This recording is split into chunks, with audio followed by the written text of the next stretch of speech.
आज से लगभग 5000 साल पहले श्री कृष्ण ने मथुरा छोड़कर द्वारका का निर्माण विश्वकर्मा के हाथों करवाया था। श्री कृष्ण अपने साथ यदुवंशियों को साथ लाए थे और इस नगर को अपना बसेरा बनाया था।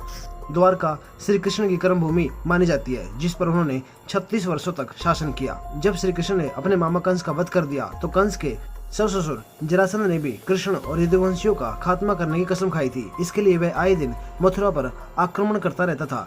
अंततः यादवों की सुरक्षा को ध्यान में रखते हुए श्री कृष्ण ने मथुरा को छोड़कर द्वारका जाने का निश्चय किया। द्वारका में उन्होंने लगभग 36 वर्षों तक शासन किया था। मथुरा छोड़ने के बाद श्री कृष्ण ने अपने परिजनों और यदुवंश की रक्षा के लिए समुद्र के निकट द्वारका नगरी का निर्माण विश्वकर्मा के हाथों करवाया। द्वारका नगरी के समुद्र में डूबने के पीछे दो पुरानी घटनाएं जिम्मेवार मानी जाती हैं। एक घटना गांधारी के श्राप से जुड़ी है, वही दूसरी घटना का संबंध श्री कृष्ण के पुत्र शाम को ऋषियों द्वारा मिले श्राप से है। दरअसल गांधारी ने युधिष्ठिर के राज तिलक के बाद महाभारती घटना के लिए भगवान श्री कृष्ण को जिम्मेदार ठहराया था। अपने पुत्रों के मारे जाने के दुख और क्रोध की अग्नि में जलती हुई गांधारी ने श्री कृष्ण को श्राप देते हुए कहा था कि जिस प्रकार मेरे कुल का नाश तुमने किया है और मुझे दुख दिया है, उसी प्रकार तुम्हारे कुल का विनाश भी इस तरह हो जाएगा। दूसरी घटना का संबंध ऋषियों द्वारा श्री कृष्ण के पुत्र शाम को दिए गए श्राप से है। एक दिन जब महर्षि विश्वामित्र, कणव और देव ऋषि नारद द्वारका पहुंचे तो वहां यादव कुल के नवयुवक ने उनके साथ हंसी ठिठोली करने की सोची। हंसी मजाक के उद्देश्य से श्री कृष्ण के पुत्र शाम को एक स्त्री वेश में उन सभी ऋषियों के सम्मुख लाया गया। वे नवयुवक कहने लगे कि ये स्त्री गर्भवती है, क्या आप बता सकते हैं कि इसके गर्भ में पलने वाला बच्चा लड़का है या लड़की?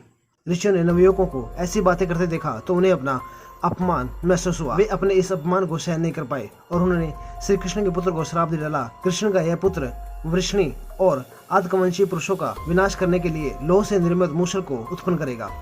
उस मूसल के द्वारा तुम और तुम्हारे जैसे करोड़ लोगों के समस्त कुल का विनाश हो जाएगा। साथ ही यह भी कहा गया कि उत्पन्न हुए इस मूसल के प्रभाव में केवल कृष्ण और बलराम ही बच पाएंगे। ऋषि मुनियों का श्राप इतना प्रभावशाली था कि अगले दिन शाम ने मूसल को उत्पन्न किया। राजा उग्रसेन को जब मूसल के उत्पन्न होने की बात मालूम हुई तो राजा ने उस मूसल को चुराकर समुद्र में डलवा दिया। समुद्र में मूसल को डलवाने के बाद श्री कृष्ण और राजा उग्रसेन ने नगर में घोषणा करवाई, आज से कोई भी वृष्णि और आदिकवंशी अपने घर में मदिरा तैयार नहीं करेगा। यदि ऐसा कोई करता है तो उसकी सजा मृत्युदंड होगी।